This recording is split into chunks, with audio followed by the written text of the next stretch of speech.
Et les gars, aujourd'hui on m'a ramené une petite R7, donc A2 frérot, une des premières sportives avec des vrais bracelets de sportive, pas comme les anciens CBR, etc., 650F. T'as vraiment une vraie position de sportive. C'est la seule avec la RS 660 d'Aprilia. Là, t'as un vrai CP2 à l'intérieur, ça fait un bruit de ouf. Regarde quand j'allume, regarde la petite signature lumineuse.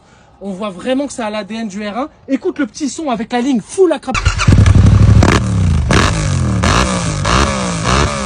La consommation du R7, c'est un peu comme le MT-07. Si tu roules tranquille, 250 km à 300 km apparemment. À mon avis, il n'y a que l'assurance qui doit être onéreuse. Tu payes combien l'assurance?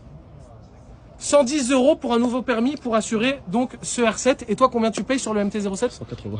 Bien frérot, il sort ses watts, il a du couple. Regarde-moi à l'arrière, on dirait vraiment un R1.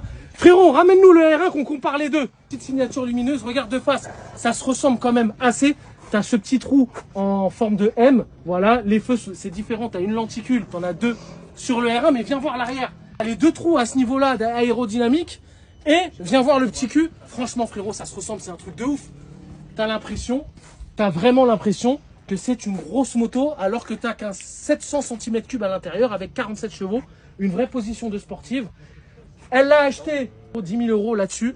T'as une moto très bien équipée, une ligne Akrapovic, un support de plaque court. Bon, il reste les rétros en oreille de Mickey. Ça fait un magnifique bruit, frérot. C'est très bien équipé. Pour 10 000 balles, que demander mieux? Bravo, ya! Le petit tips, c'est que c'est la même clé. Tu vois?